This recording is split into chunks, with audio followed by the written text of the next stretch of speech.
All right, we are recording. Let me intro this. Let me introduce myself. My name is... There we go. There you go. Get in the flow, baby. This is where I add the music and in post. It's good. I am ready. You ready? We're rolling. All right. Welcome to another episode of Entertos IT Tech Talks presented by Tech Knowledge Worldwide. We're continuing our celebration of women in business and tech as part of Women's Appreciation Month, where each week we have a new guest on that's a champion in the field of business and technology. Ray's been spearheading this initiative for the community, and I thought, you know what, Ray, since you're doing all the work with this initiative, why don't you do all the interviews this month too? So, hey, Ray, how are we doing tonight? You know, I was great right up until you said that. Why are you going to put all this pressure on me, man? I'm not ready for that. I had to do it all by myself last week. Thank God you guys are here with us today. You did so amazing last week with it when I wasn't able to join you. I figure, why not? Let's just keep going. But I'll be here for moral support. Moral support is good. So, before we get into that, I just wanted to give a shout out to some of our members of Tech Knowledge that have been sending in their stickers. So check out a couple of these new ones. So our tech fitters, you guys got this one already. How about a round of applause for our tech fitters? They're doing great. I love it. We got the greatest, Splicer Steve. How you doing there, Steve? Got our friends at Poet. You know, it is tough when you got this camera in reverse to try to figure out, how to get these stickers going. And this by far has been the favorite one that I've been sending out to people. The eye punch tool sticker from Vertical Cable. How about that one? That was pretty cool, right? That is snazzy. It is snazzy. Nothing in the world like good tools, right? So, with that being said, without further ado, we have a special guest this evening. Miss Patricia Dixon is joining us from Virtual Health. Miss Dixon, how are you this evening?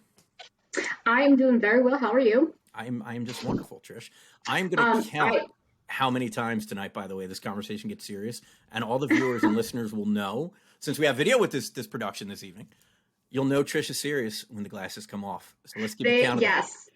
Yes. That is a habit I have. My children are acutely aware of that now as they've gotten a little bit older.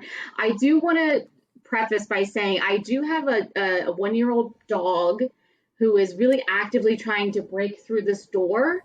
So if there's any background noise, I apologize for that. That's okay. I mean, that seems to be the trend. Amber's dog was barking throughout 90% of the podcast last week, so it's okay. It's all good. Now, I did ask my husband, please keep the dogs occupied. He has already failed, and we are only just a handful of minutes into this podcast. That's great. Thanks, Rory. We appreciate all of the strong effort that you're doing with us. So, Trish, before we get in on the wonderful nitty-gritty, tell us a little bit about yourself, not your IT background, but, who is Patricia Dixon? We want to know. Oh, that's a wonderful question. Who am I? Very philosophical. Thank you for starting out a tech podcast with the philosophical question. That's what we do here. So to start off with, I'm a mom of two. I have my older son. He's 22, almost 22 years old. His birthday is Friday. He just recently got accepted into, breaking news, Temple grad school. He got accepted yesterday. That's awesome. And yes. I have a stepdaughter who is 19, just got her real estate license. So Rachel, that was very exciting. Anyone's looking to buy real estate, Rachel Dixon, hit her up. And then my daughter's 16, Charlotte, and she just got her driver's license. So anyone in Pennsylvania, please stay off the road. Yeah, done. Yeah. Deal. Yeah, I saw it. And married, Rory, the gatekeeper of the puppies outside the store, who's not doing a good job. We've been married just over 17 years. So, so that's my family life. And Rory and I love to take the dogs out for walks. We hang out. We go to state parks sometimes on the weekends when it's not frigidly cold here in Pennsylvania. I love to read. I like, social causes. I volunteer every now and again at the Women's Humane Shelter and, not too crazy, not very exciting, just, hang out in Bensalem and that's about it. Oh, okay. No, that's all good stuff. I mean, Brandon and I will tell you that our social hobbies consist of sitting behind computers and programming equipment and programming more equipment and playing with equipment. And on occasion, we get to report, podcasts with wonderful people like you. So, I mean, that's good there. I sit at a desk and deal with people and computers enough during the week that on the weekend, I do not want to look at a computer screen at all. To be fair, I don't think I touch my computer the entire weekend unless I get a call from a client. I am anti-technology. What about you, Brandon? I try to be, but there's so many things that I have to do on the weekends. For example, like phone system upgrades. Can't really do that in the middle of the day. Customers usually get angry when I try to do that.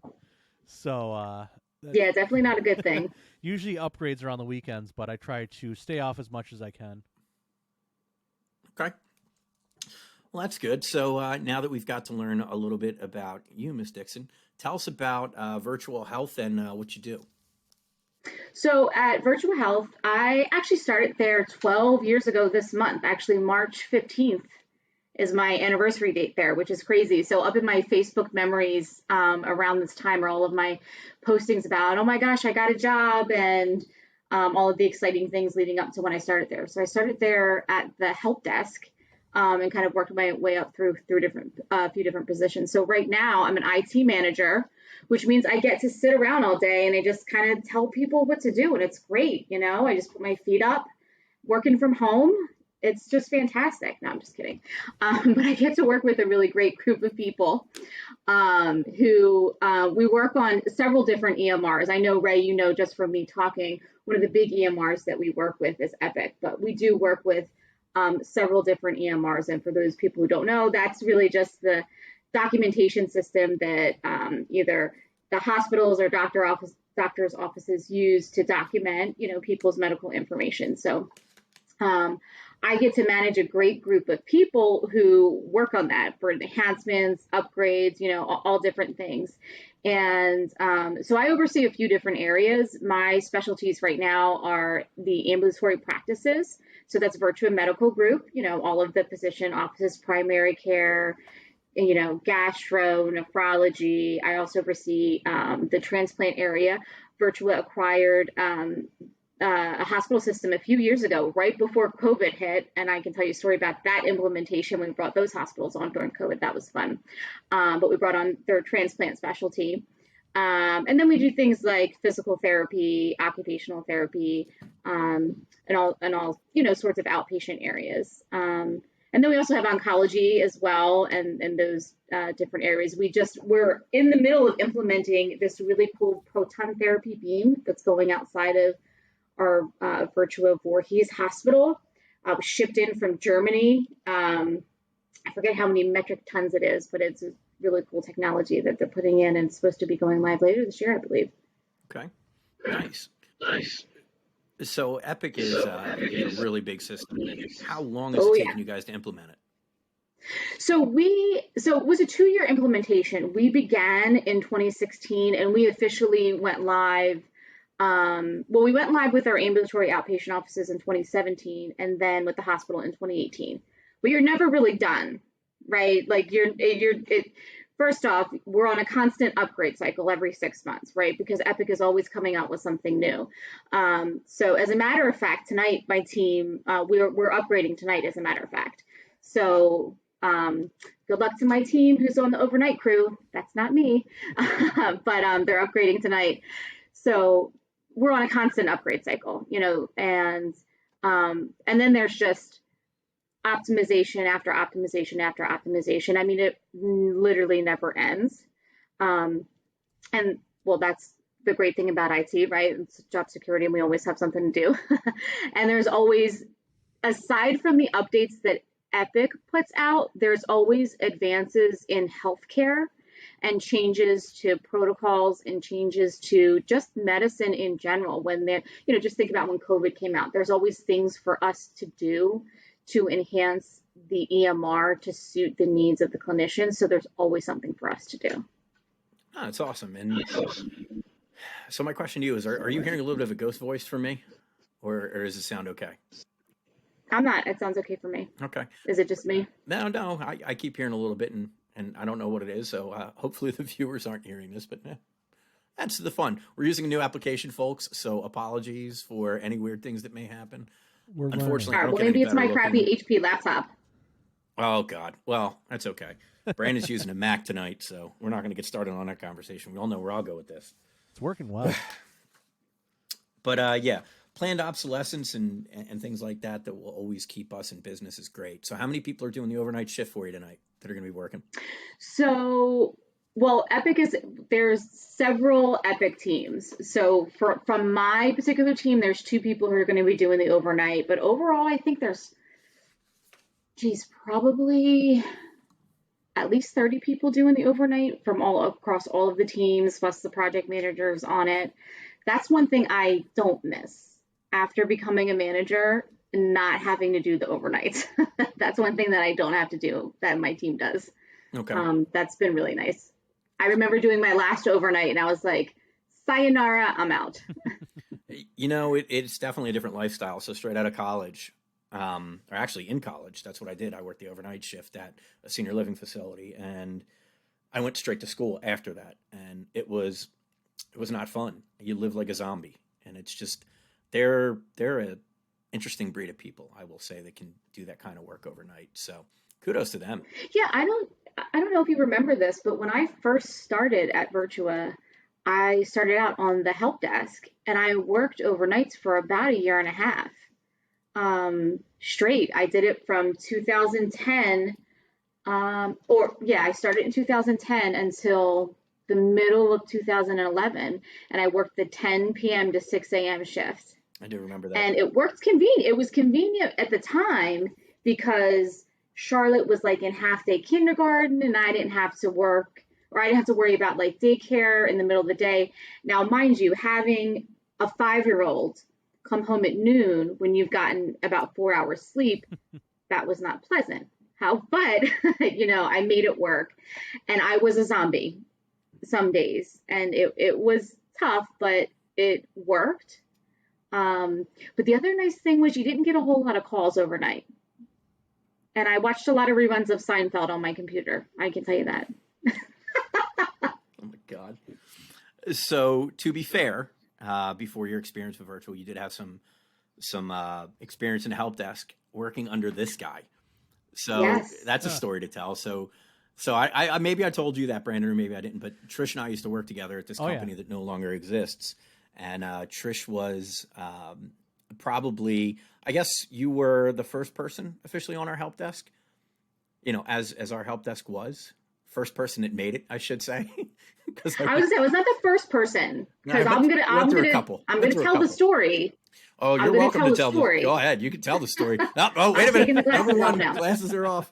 You're welcome to tell the story of the help desk person that you replaced. I'm going to transport back. The time was 2007, and a young Trish Dixon applied for a job. And I had a little bit of IT experience, and I thought I was a shoo-in, and a young Ray Klein, who I'd known for several years at the time, declined to hire me. I was devastated. But she persisted. And a year later, that same Ray Klein called her up and said, you know what? Come and work for me. And a good time was had by all. Especially Todd, because somebody else was able to keep me level-headed besides Todd, so you took a little pressure off. Yeah, no, but so really what happened was, yes, in 2007 I had interviewed for this role, and granted I had just had a very small amount of IT experience at the time, and so they went with another candidate, which is fair enough. And so I went and I continued in my current role for a whole nother year. I gained a little bit more experience under my belt, and a year later in 2008, the current person wasn't really working out, and Ray said, you know what, okay, we'll give you a shot. And that was the best thing to ever happen to me, that I came over to the organization, and I spent, the next year, it was a little less than a year and a half, working under Ray and Todd. And I tell you what, I absorbed so much working with those two guys. It was an amazing experience. And I think my success at Virtua, I literally attribute to that year and a half working with those two guys, because I think they understood what I didn't know, and they treated me with so much respect. And they were willing to work with me, teach me, and it was just phenomenal. I had such a great time working with those two. So the check is in the mail for that. Thank you. You'll get that shortly. No, you know what I thought about? Actually, I was thinking about our time at InfoLogix, and I remember, and let's see if you can remember who did this. The one time that somebody brought down the whole network, not the wireless, but the whole network, right? Because they took a Cat5 cable, right? Plugged it into the switch, and took the other end of the Cat5 cable and plugged it into the switch.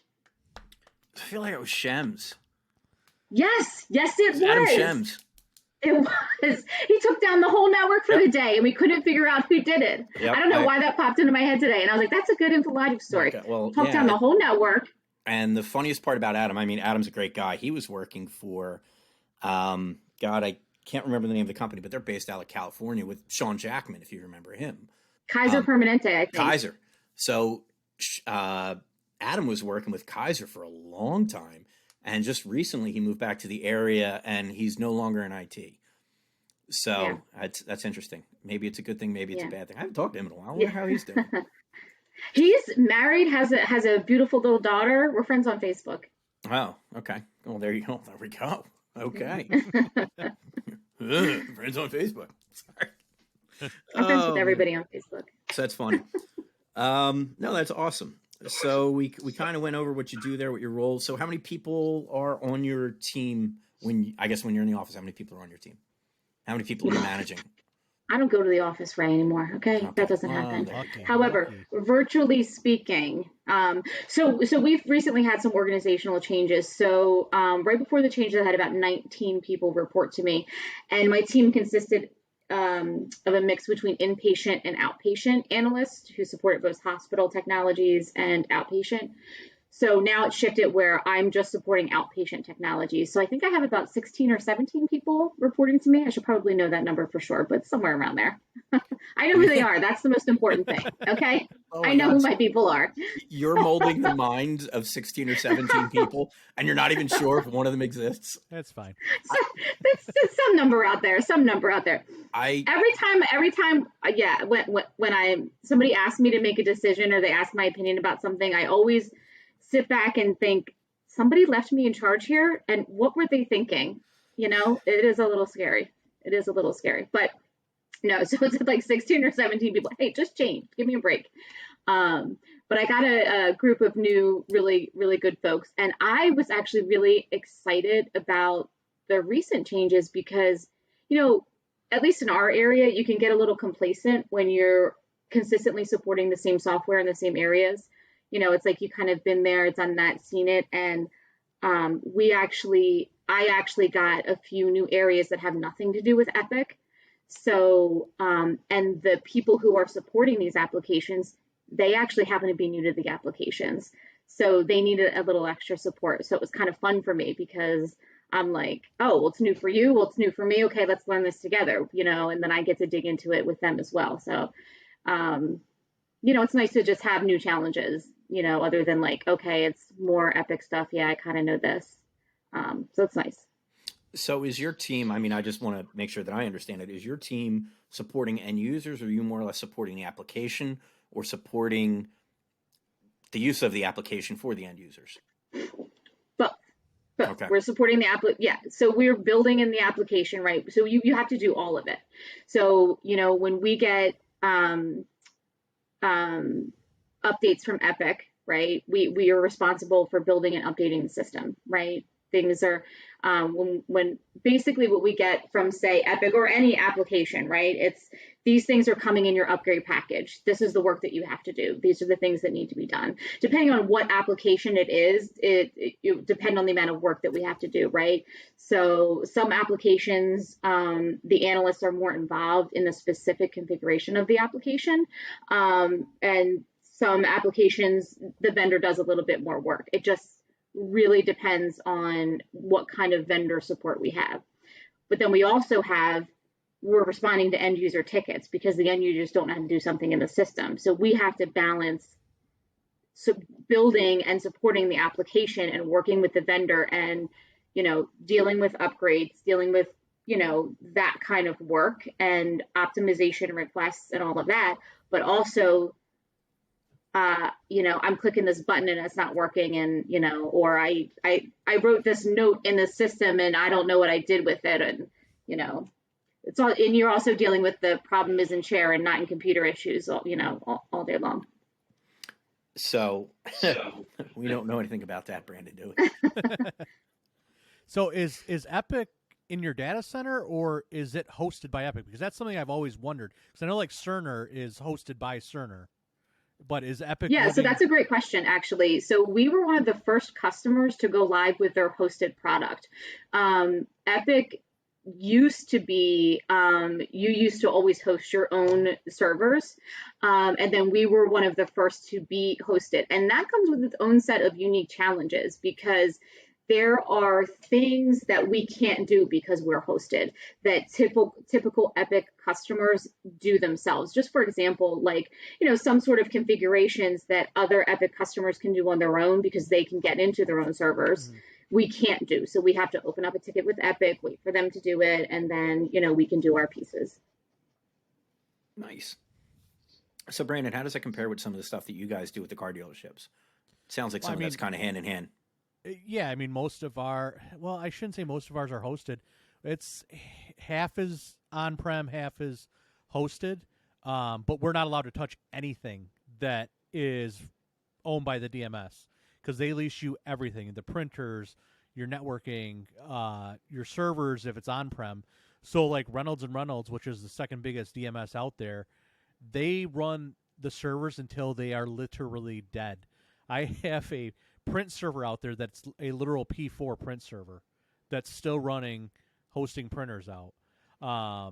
So I thankfully don't have to touch any of it, and I'm just there for user support. And that's even the same on my EMR side with my medical practices. They all use the same EMR in this area, and that company just handles everything for them. I will take care of the install, getting it installed on the client's machine, but outside of that, backups, server, everything is handled by that EMR company, so that's been great. The only thing that we've really had to get our hands dirty with a little bit is for my one gastro office, we use an EMR for the suite, so doing endoscopies, colonoscopies, and then we have the main practice EMR, and getting those to integrate is it's not fun. And one of my doctors might own part of that EMR company on the endo side, so makes it even more fun when things don't work, and it's always my fault and never their fault. I feel like every time you say fun, you mean the other thing. It's absolutely the other thing. That's kind of what I figured. But I mean, our main EMR that most of my practices use, those guys are great. Any issues, they always take care of. Never really major issues with updates. Even with the DMSs at my dealerships, never major upgrades with or updates issues with them either. Where I do see issues is we have a garden factory that uses Counterpoint software for their point of sale system. And I'm not kidding. Every single time they update it, they break credit cards. Every single time they do an update, they can't run credit cards the next day. And again, thankfully, don't have to deal with that either. That's all good. That's the one good thing about, that's the one actually great thing about Epic. I mean, the system is really, really stable. Like I can go to sleep tonight going, oh, we have an upgrade tonight, and not worry that the system will be up tomorrow. Yeah. I mean, we've been live for 4 years, and I cannot think of like an unplanned downtime. Whereas, we were on just a host, dozens of different systems for all different areas before we went live. And I had supported several pharmacy systems as a system admin before the Epic project. And, I was on call 24/7. And I definitely, when it was my turn to be on call, I was definitely getting called for something. Yeah.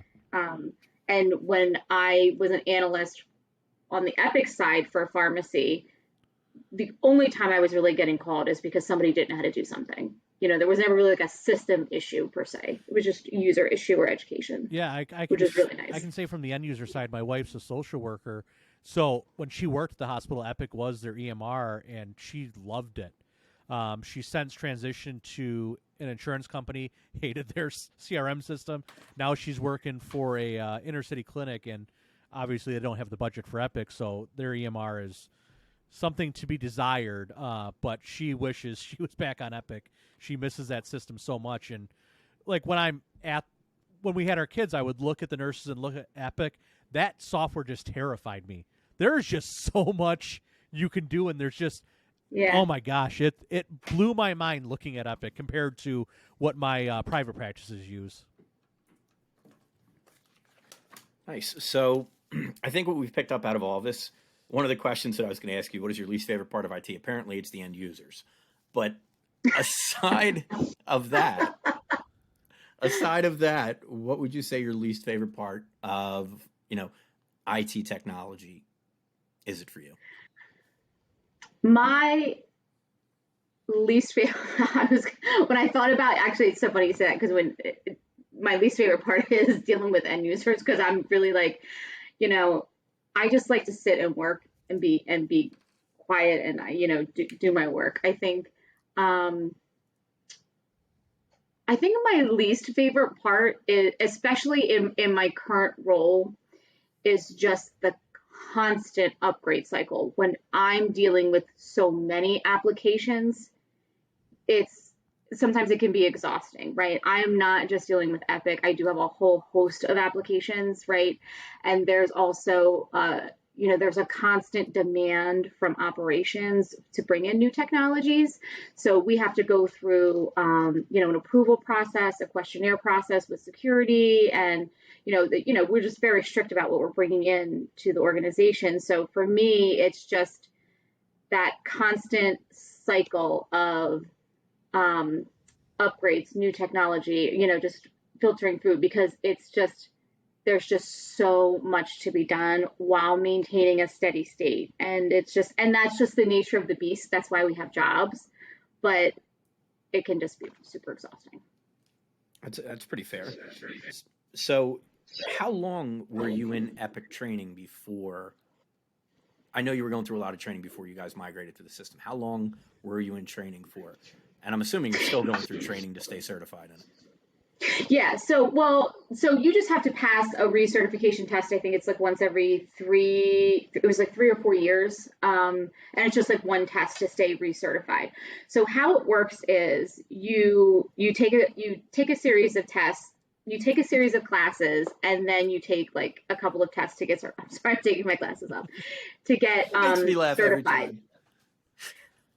But how long it takes is up to you, right? Because it's how long you take to get through the study materials, right? The Epic classes take the same amount of time for everybody, right? That's dependent on what you're taking. Are you in the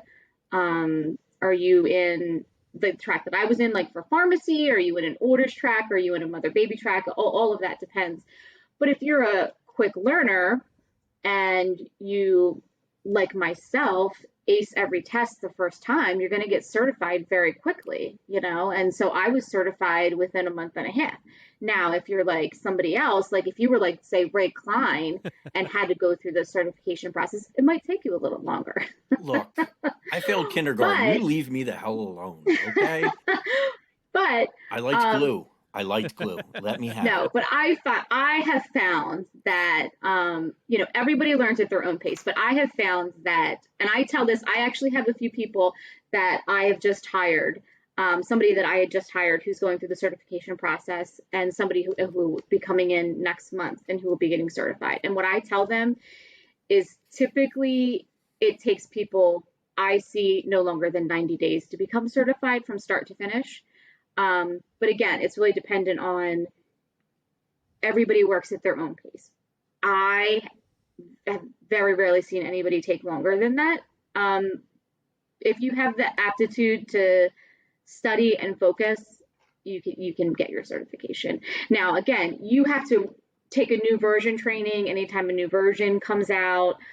That's a quick, few questions. You can, if you know the system, you can pass it. You're just making sure you're keeping up to date. It's not that hard. And then like I said, every 3 or 4 years, you have to take like a whole new kind of recertification class to stay certified. Nice. It's good that they're keeping you current. It's good that they're keeping you up to date, and it's good that Yeah. they're forcing people to know the system. I mean, it's people's lives, you know. It's Right. And important. if you're in the system, and you're working, it's fresh. You know what I mean? You know what I mean? It's not something where you'd be like, oh my gosh, I have no idea what this is. It's not meant to be the SATs. It's meant to be, you shouldn't, if you know the system that you're working in every day, you should know how to answer these questions, you know? Agreed. I got you. So we're going to switch gears a little bit, do a little bit of rapid fire questions to kind of break this up a little bit. You ready? So she's taking a sip for anybody that's just listening to the podcast. Okay. She's getting ready. Now these are the tough questions. Staying hydrated, drinking my water. I'm going to start with the first one. Which is your favorite child? The one that is annoying me the least that day. Oh, that's a good answer. That don't count. Damn. All right. You get bonus points for that. We're grading you. That's the truth, though. That's the truth, because it really just depends on the day. Okay. Because they could be annoying me equally at any time. Okay. Favorite website? Favorite website? Can be anything. I mean, I read the New York Times a lot. Okay. And I use their app. Does that count? No, it does. It's a website. Works for me. Work for you, Brandon? Oh, yeah. Okay. Favorite social media platform? You're going to laugh when I say this, but... Facebook. Like... MySpace. TikTok. MySpace. Friendster. It's MySpace. Friendster. No, I was going to... Oh, no. Listen, TikTok. Because if you... And I know, look, you're laughing, but if you curate your feed the right way, they have some good, like, comedians. Those people who are just not like the young kids doing the stupid TikTok dances, but people who are just funny, like the, you know, sidebar comedians, like, right, like you could have like a comedy show or something. And it's just people being funny, it's just people who make me laugh. And it's just people being silly, people being funny. I mean, I can be funny. You think I get it? Brandon, we need a TikTok. Let's do it. I'm doing it. That's what I'm saying, right? And well, I've talked to actually Charlotte and Addison about this, about how what I see on TikTok is completely different from what they see, because it's curated to like my taste. It's just showing me like, oh my God, adults making funny skits, and you know, yeah, it's not doing the TikTok dances and none of that nonsense. So your favorite beverage can be alcoholic, non-alcoholic, doesn't make a difference. Oh, so I thought about this. GT's Kombucha. So, yes. Wait, you so went I didn't even know a whole kombucha... different direction.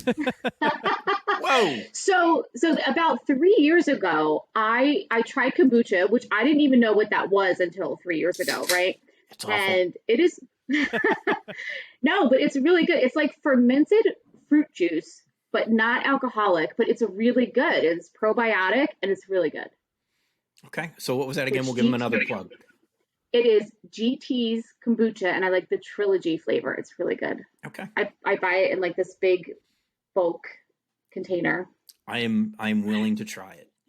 It's in the organic section of the supermarket. I didn't say I was going to buy it. When I see you next, I will try it. Okay, good. I can't in good conscience. I'll bring some with me next time I see you. Perfect. Sounds good. I like it. Okay. Favorite food then? We'll go. Oh, pizza. Pizza? Easy. Okay. Pizza, of course. All right. Now, anything with sauce and cheese. All right. Definitely pizza. Fair enough. So I saved this one to the end because I know we could talk for hours on this. Your favorite band? Tool. Yeah. Hands down.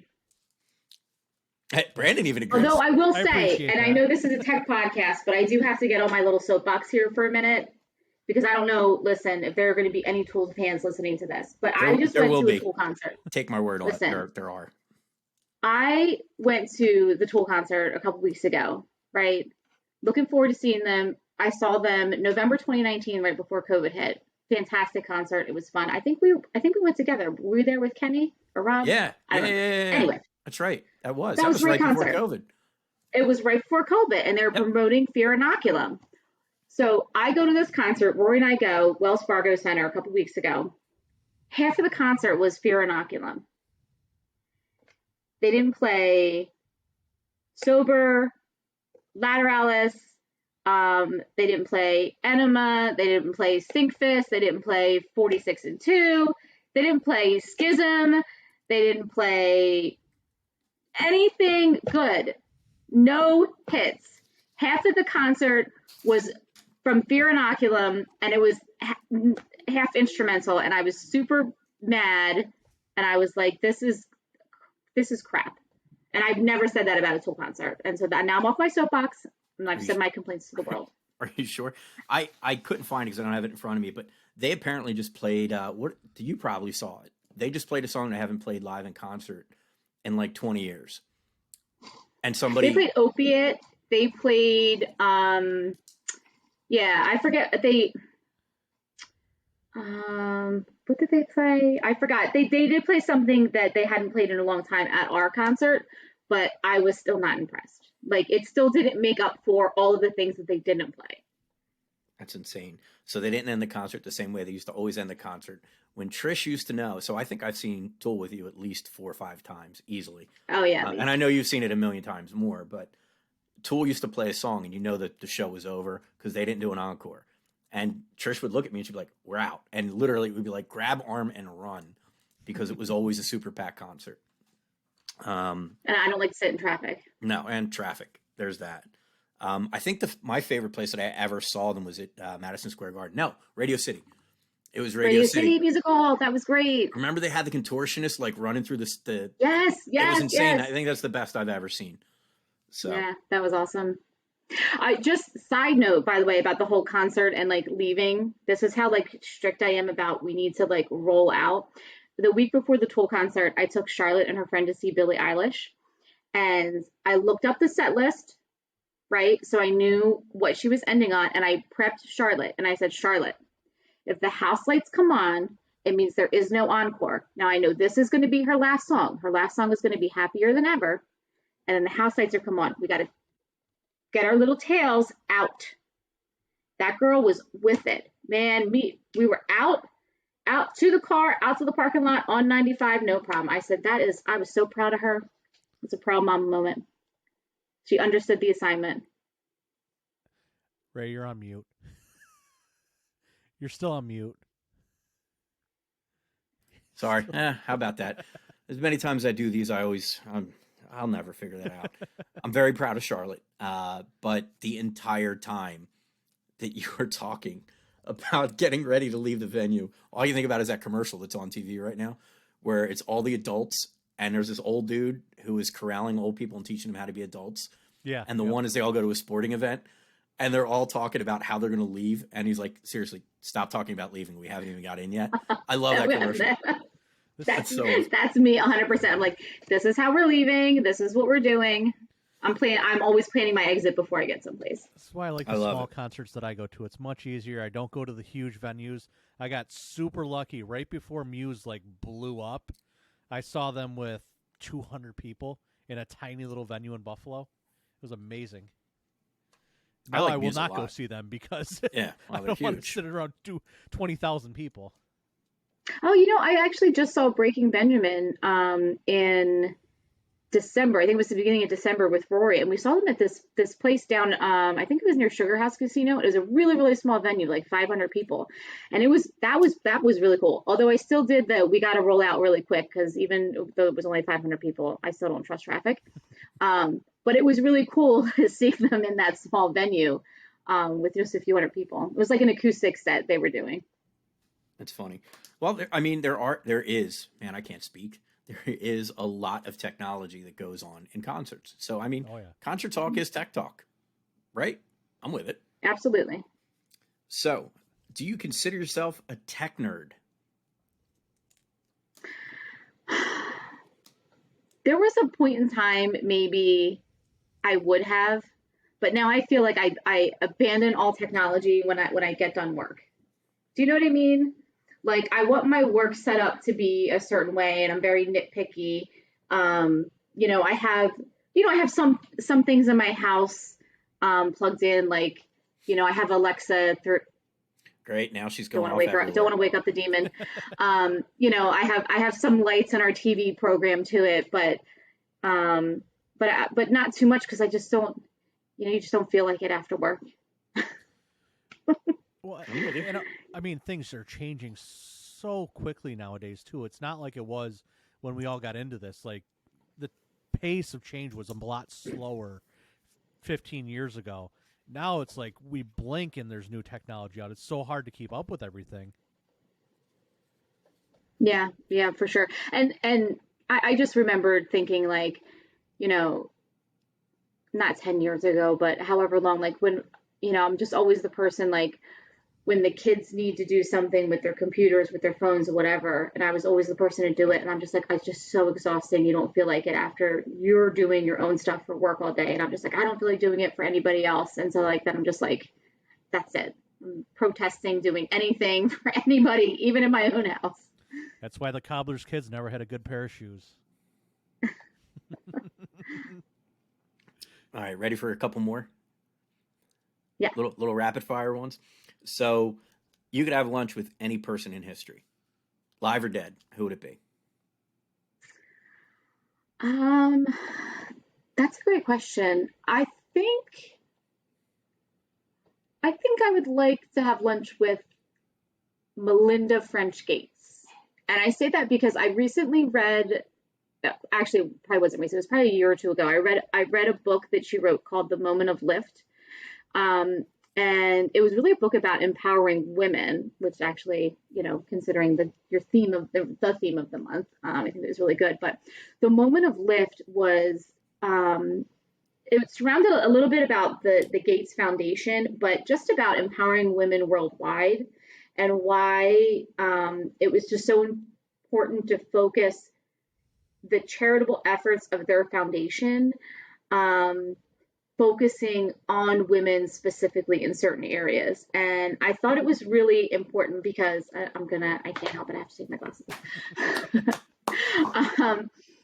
No, and I thought I found her ideas for philanthropy to be just really brilliant. And I think I found the book really interesting. I think she's a great philanthropist, and I would love to just have a conversation with her. And she came from a tech background. So I think just that combination of she came from a tech background and she has that kindness and philanthropy, and she has that women's empowerment drive that I think it would be really interesting to sit down and talk with her. I mean, that's a damn good answer. I mean, and you should read that book. And I'm not being paid to say that because it is a really great book.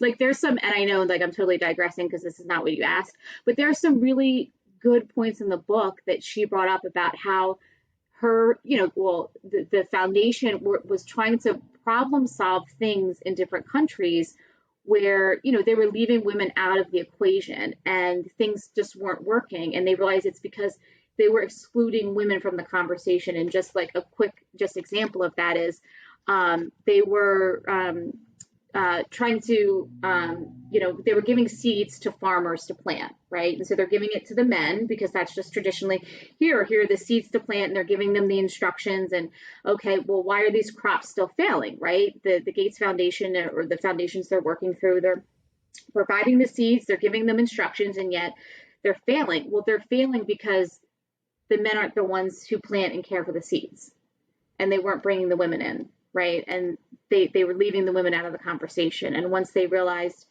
we need to include women, right, in these conversations, and because women in these third world countries were traditionally left out, just because that's the nature of those those areas.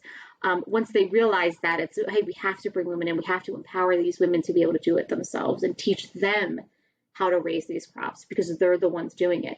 So it's just situations like that. It was just a really interesting read. Right, I'm done talking.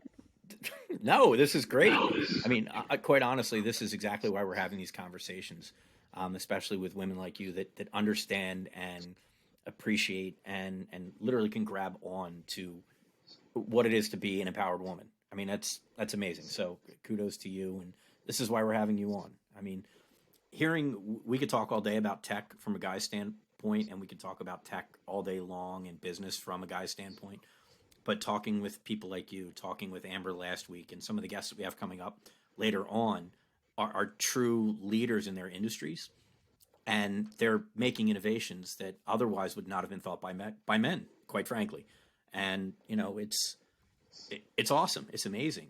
And I'm so happy that there are women like you in technology, if I'm being honest. And I'm reaching around for that big pat on the back because I gave you this knowledge.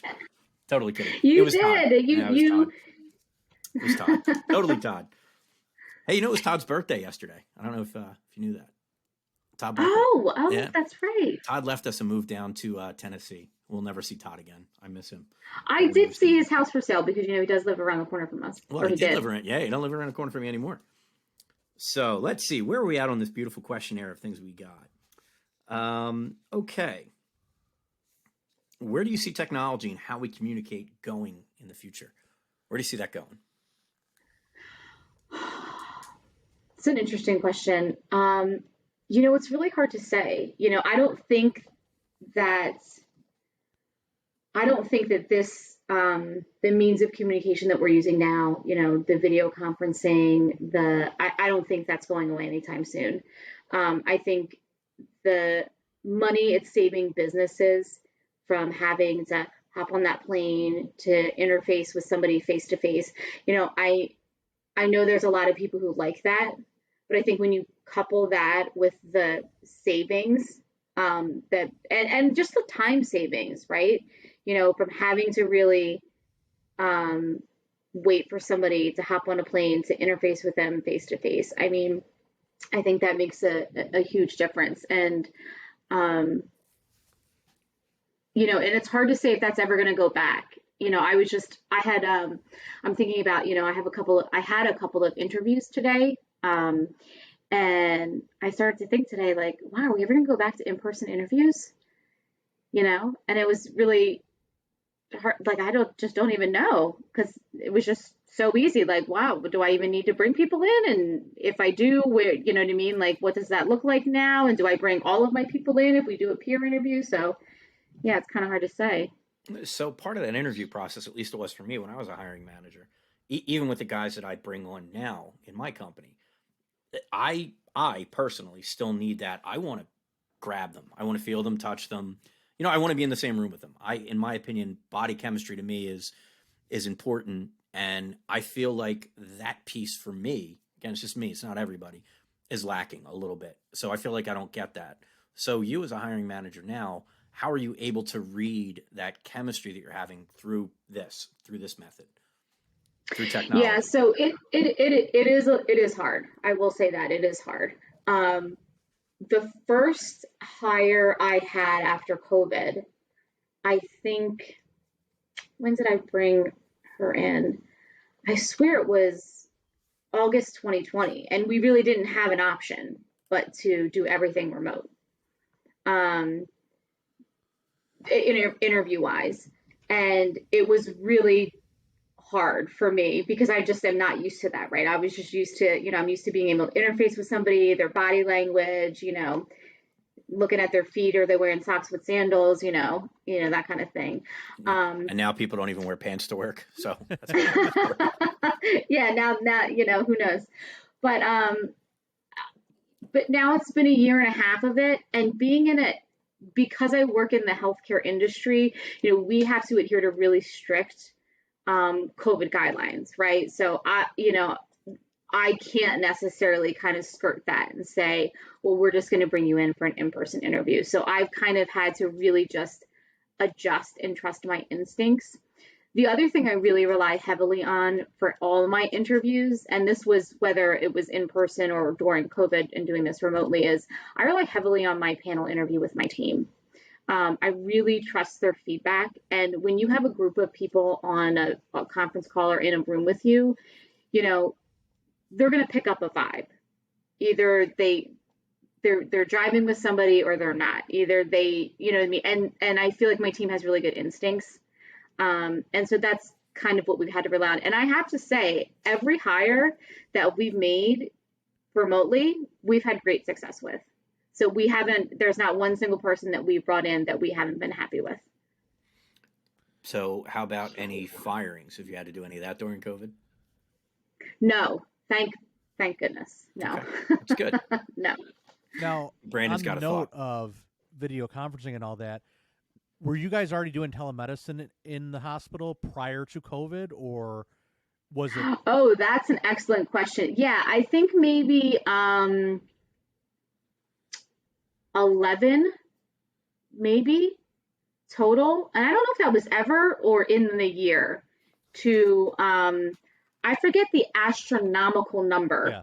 that we did after that. Oh my God, it So I'm was. talking like I think it was a ridiculously Yeah. low number Yeah. to it just blew up. Yeah. So Ours the was real like. answer is no. We were not really doing telemedicine in any significant way to we just we made it work. And that was a huge team effort and a team um, lift. I know there was a group of individuals just in a conference room for a little while. Eventually, they had to, they went home, but and they kind of were just like, how can we get this to work? Yeah. What technology do we use? What video client do we use? Yeah. At first, it was just Google Duo, FaceTime.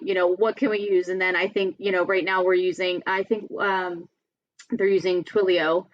But it was just, yeah, it was a little bit of a was just a it was just kind of a jump in and figure out how can we get it to work, and they just were super innovative, and they really just rose to the challenge and just got a solution out there as quickly as they could. Yeah, I mean, I saw it at our smaller scale, so I can only imagine what you guys dealt with.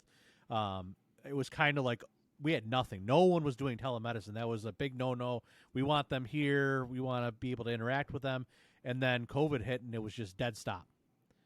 And the EMR company was scrambling because they were trying to figure out a solution that they could incorporate into the EMR. And I mean, thank God for them. They released, I think, maybe 2 to 4 weeks into everything. They released a telemedicine client, and it worked amazing. We did not have really many issues with it. My practices were able to pick it up pretty quickly and continue going. But oh my gosh, it was 0 to 100. It was absolutely insane. That's exactly, yeah, that's exactly how it was here. It was like 0 to 100, and I, um, my some of my team members were a part of that, but it was a huge team effort Yeah. from other teams as well.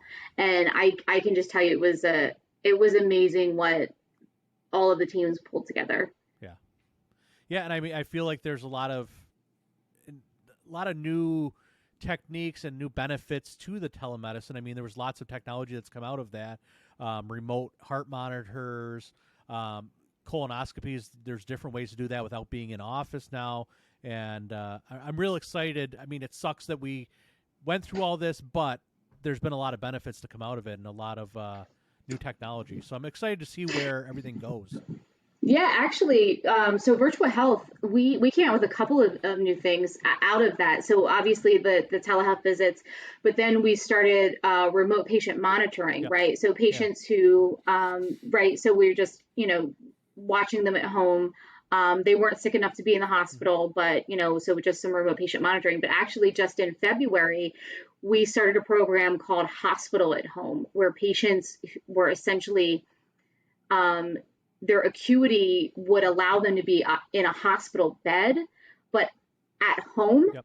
So they're getting hospital care at home, meaning, they could be on oxygen. They're getting blood drawn. There's a nurse or a paramedic or whoever going out through their home and drawing blood. They're being monitored 24/7. We have a command center where these patients are being monitored. I mean, that was just something that was not even fathomable Right. 2 years ago. Right. And now it's just completely changed the game. And that opens up whole new doors for you guys too, because I remember when my wife worked at the hospital, I mean, even in normal times, middle of summer, she'd get a page of high census gridlock, which was their page for the day of the hospital's a complete mess. We are running out of beds.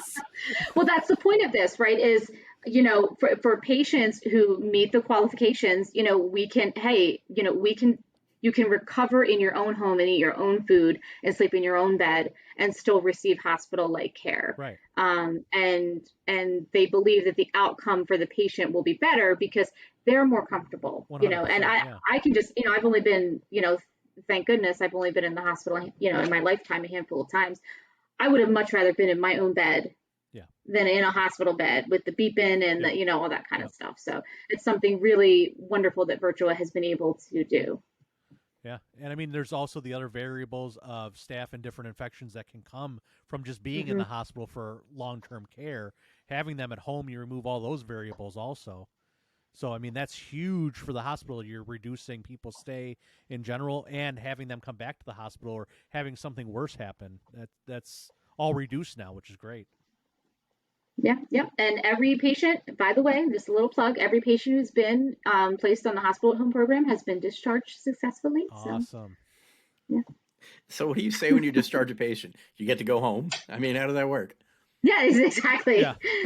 No, we come. I think we come to your house and collect all our equipment. Got I it. think that's That what we works. do. We So get I basically, can't say repo for sure company because I'm comes. not that's not my area of expertise, but I'm pretty sure that's we come and get our stuff. My repo God. company comes, takes everything back, and says, Yep. "Thank you." Get real tired of you ducking me, man. Where's my money, man? Where's my money? All right, Trish. So you have been phenomenal. You've only got a couple more. I mean, Oh, seriously, geez. pat yourself on the back. It's been almost an hour. How much fun are you I having? can't wait for my grade at the end of this. I Um, hope it's a good one. B minus, failure, run in vain. All right. So, I asked Amber this question last week, and it was catered towards her because she used to own a dating company. But the reason why I asked the question is because it ties into the way that social cues are now. So I'm going to ask you the same question. I realize you're married. I've been married a long time. But so online dating had a very, very bad stigma a couple years ago, right? You think 10 years ago, if you were to say to somebody, I met somebody online, you were immediately looked at and it was just, you were frowned upon, right? Now, all of a sudden, that's the commonplace. That's how people meet. In fact, I don't even think people meet anymore other than swiping right or swiping left. And I don't even know which direction because I'm too old to know that stuff. But my point is, online learning had such a stigma. And now it can't anymore because we were forced into it. Correct? I mean, you guys agree with me? Like even online Yeah, learning I would now? agree with you there. Oh yeah, absolutely. So, if we take that a step further, the only thing that I think this is going to be a problem going forward is things like all these kids and all of these young adults that have been remote learning, and some places are still remote learning. I know that's starting to be alleviated now, but there are still people that are in school remotely. There's still people working in virtual jobs now, and they may never go back to being in an office space again. But how do you think these people are learning social life right now if they're sitting behind a camera and a microphone all the time, and in some cases not, just sitting on Zoom calls? Like, how do you think a person can grow socially in this type of environment? I think it's tough. I think it's really, really tough. Speaking as somebody who's a little bit introverted, a lot introverted, had I not been forced to be in social situations and going to school and having to be social, I can't imagine where I would be right now. And I say that, and I don't think it's a good thing for kids to be in a constant state of remote learning. And I get it with the online dating. My son's 22, almost 22. That's a normal thing for him. You know what I mean? To be on those things. If he comes home and if he says to me, Mom, I met the love of my life and we met on Tinder, I'd be like, okay, that's whatever. I wouldn't be like, no, that's such an odd thing. But all of those other things, even work wise, you need social interaction. You need that face to face interaction. And I think about, I still think of myself as a new manager. It's been the 3.5, almost 4 years, and I'm so thankful that I had 2 years of in-person managing and in-person learning how to deal with people, and not just managing their work, but managing them before I had to learn how to manage remotely. Right. And I'm glad that when I went to school, I was able to learn in person, right? Before ever having to like, oh, I have to learn remotely. It's just two completely different things. I think it's these kids are going to have a tough time.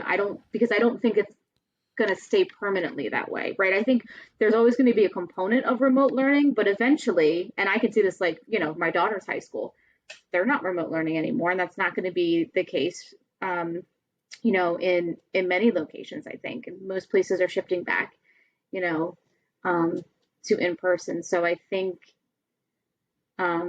it's better to get as best we can kids back out into more social situations, even though I don't really like people. I don't want to be forced back out necessarily. Oh God. I know. You've But done. but no. But I do really think it's important to have those social interactions, and like just for my team, for example, a few weeks ago, we had an outing with all of my team members, right as we were going through the transitions for the organizational changes. We have a big meet and greet next week for all of the team members that report up to our new organizational leaders. So in a work environment, like we're still trying to foster that togetherness, and how do you do that in this remote environment, right? So it's like, okay, we got to try to bring people together. We got to try to bring them together in person, and how to do that. I think it's the same thing with kids, whether it be online dating or school. I think you just got to get people together and out of their homes in that isolation. No, I think I think they're all really valid points. Oh, there goes that phantom echo again. It's got to be me. No, I think they're all really valid points. I think, I worry about Isaac, my nephew, who, puts on his VR headset now, and that's where he wants to live all the time. And, when I saw him the other day, I put it on for the first time. I put it on. I'm like, this is pretty cool. I can see how addicting it can be. But after 10 minutes, I got a headache, and I'm like, no, this is nuts. I got to go. Yeah, and that's kind of, and he's at an age too where you don't want him doing that too long. You want to limit his access to technology, right? Because he needs that human to human interaction. Yeah, I would agree. I mean, I think right now he is at a very impressionable age, as are all kids around his age. I think it's important we get him as social as we can. And I don't mean social online. I mean social like go outside and kick the can with the kids. And I know that Go that sounds outside, terrible. find some kids to play kick the can with. Yeah, Yes, exactly. yes. I think that's important. And I mean, my best friends growing up are still my best friends today. And I think that's because, we literally were in the trenches together. I mean, we grew up in North Philly, so it was entirely a trench. Was So, literally trenches. Yeah. so it's like, okay, so we know what that was like. I worry that, people that are only virtually working, only virtually in school right now are going to miss some of the important socialization skills that I really feel are necessary in today's world.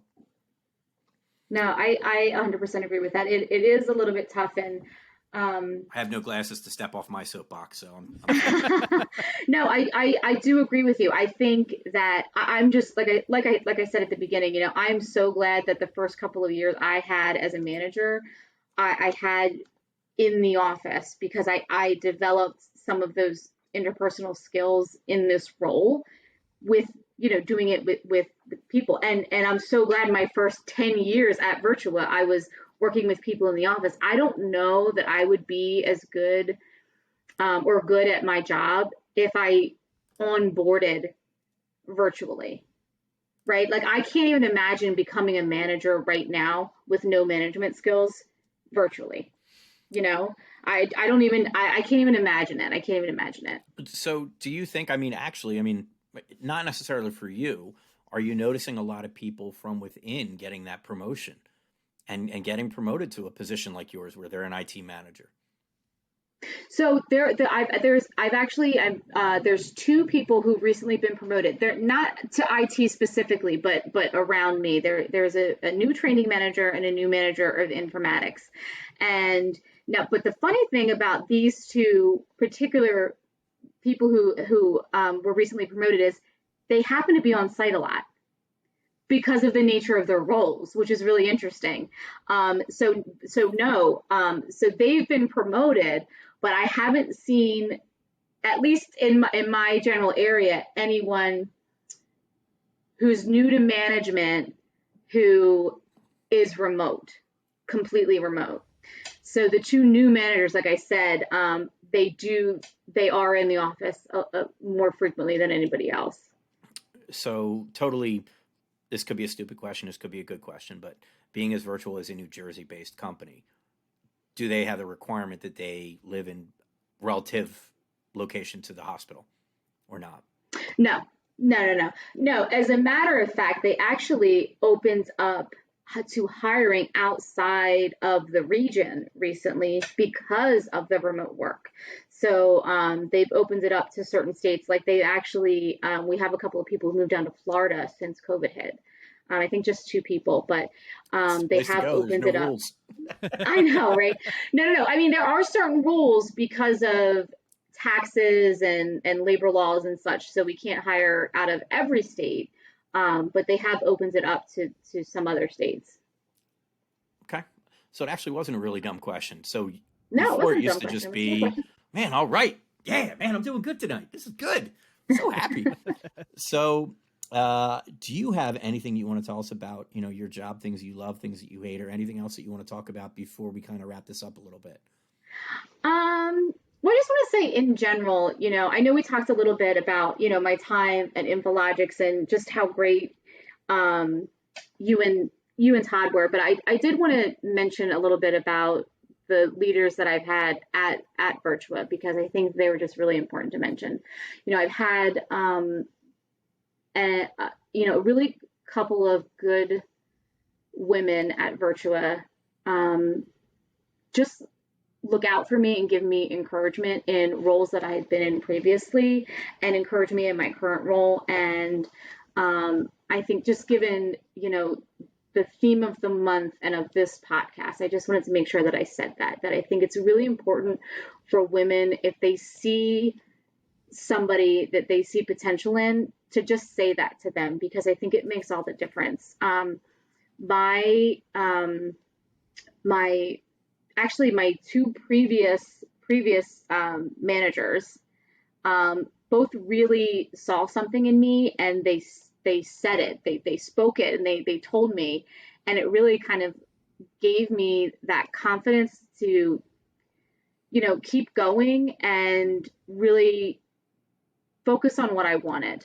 And I was, I'm a hard worker. I come in and I get my job done. I want to do a good job. I like working. I'm really, I've always been happy at Virtua. I'm very happy to be there. But when somebody gives you that positive affirmation, like, what, you are doing a really good job. I can see you, doing this in the future. Those kind of things are really important. And I think, don't be afraid to tell somebody that, especially a woman in tech who maybe doesn't see other women succeeding. I think it's just really important to encourage women when you see that. That's absolutely incredible. I think it's a great way to end this. I mean, that's awesome. And, I'm really happy that you've been able to have that leadership and that mentorship within Virtua. And, those women that are your managers and your superiors are fortunate to have you. And I think you're fortunate to have them. That's amazing. That's awesome. So yay. Thanks, buddy. Hey, it's here. Patting on the butt. So the last thing we're going to talk about, speaking about patting on the butt, TechFit. I got a lot of patting on my butt. Well, TechFit. Is it helping that patting? TechFit, yes. How's it going? Yes. How are you doing with TechFit? It is going, but I'm actually going in the right direction. But what's still depressing is that, like, my goal weight is my starting weight from 12 years ago. And I'm like, how did I get here? Okay. So it's like, but I am slowly going in the right direction. So I'm doing pretty good. And I'm just really just watching my calories. But if I ever am not exhausted at the end of the day, I would like to make it to the gym, because I don't really have workout equipment at home. And I do have this Planet Fitness membership that is going to waste. Oh, well, that's good. No, I think you won week 2, or did you win week 3? I'm not winning this week. No, well, no, okay. I think it was week 3, but I'm kind of like teetering around the same weight I was last week. So, and that's okay. I've been telling the group that, I think that, incremental change is important. Big changes never lead to anything. The small changes that you can build upon are what is really helpful. I know right now that, especially if you have been doing some weight training, or if you've been doing, more strenuous exercise, you're actually going to plateau or gain weight because you're gaining muscle. So, I've been telling that to the guys in the community. They're like, we're not losing weight. We're not losing weight. I'm like, no, man, muscle weighs so much more than fat does. Right. But once you start building that muscle, the fat's going to start just peeling off of you. So, take it from a guy who's gained and lost a few people in his life. Literally. You're on the right path, Trish. You don't want to lose more than a pound or two a week. This challenge may only be 6 weeks, but we're actually thinking about doing around 2, depending upon how many people want to stay involved. But if you keep at it, honest to God, you're going to get back to where you were 12 years ago, and it'll be amazing. It'll be awesome. As long as you feel good, that's all that matters at the end of the day. Yeah. No, I do feel good because I was definitely going in like the wrong direction. So I think this was like the little nudge I needed to get myself on track. So, and it's fun. It's a fun, nice little competition. Yeah, good. I mean, I realized I was in the wrong direction when I was standing on a ladder trying to get like a 2x2 ceiling tile, and I was the 2x2 ceiling tile. So I'm like, this is a problem. I'm like, all right. So there's this funny meme where it's this gentleman, we'll call it, who's standing on the top of a ladder, and OSHA laws require you to have 3 points on a ladder. So his legs are one of the points, his belly is another. I mean, if you can visualize it, his belly's just kind of like hovering over the head. So we're trying to get away from that. But short of that, Brandon, what you got for us, buddy? I think that's everything. I think we're good for tonight. Thank you so much for joining us. Yeah, thanks for having me. I really appreciate it. Awesome. Did Ray, you have fun? Finish. Did you have fun? That's the important thing. Oh, yes. Okay. The only thing that could have been better is if you could have had booze. Well, nobody said that you couldn't. Wait a minute. Who said you couldn't? Except tomorrow's weigh-in, so that's actually out of the question. That's a good idea. Good idea. Well, thank you, Trish. It was amazing having you on. We greatly appreciate it. Brandon, I cut you off there again. I'm sorry. It happens way too often. No. You're fine. I was going to say, since you're hosting, you get to do all the plugs at the end, too. No, do I really? You're I'm welcome. not good at that. No, buddy, you've got the voice for radio. Go for it. Come on. Trisha, where can people find out more about you? You got an Instagram or anything? Yes. Everything is at Trisha0711. Instagram, LinkedIn, any place you can find me. Trisha, TRICIA 0711. Awesome. Ray, where can we find you? Napping on the floor, dying. You can find me. Yeah, no kidding. You can find me at Libertas Ray on the gram or Libertas LLC on Facebook. Awesome. LinkedIn, I believe, is also Libertas LLC. You think I'd know that, but you'll find me. Yeah. Just search Ray. You'll find him. He comes up. Yeah. You can find me on Instagram at tsc.it. And you can find Tech Knowledge Worldwide on Instagram at TechKnowledgeWW. Thank you so much, guys, for jumping on tonight. I hope we have a great rest of the night. See you guys. It's been a pleasure. Thank you again, Trish. It was awesome. Thank you. Now, Trish, don't hang up.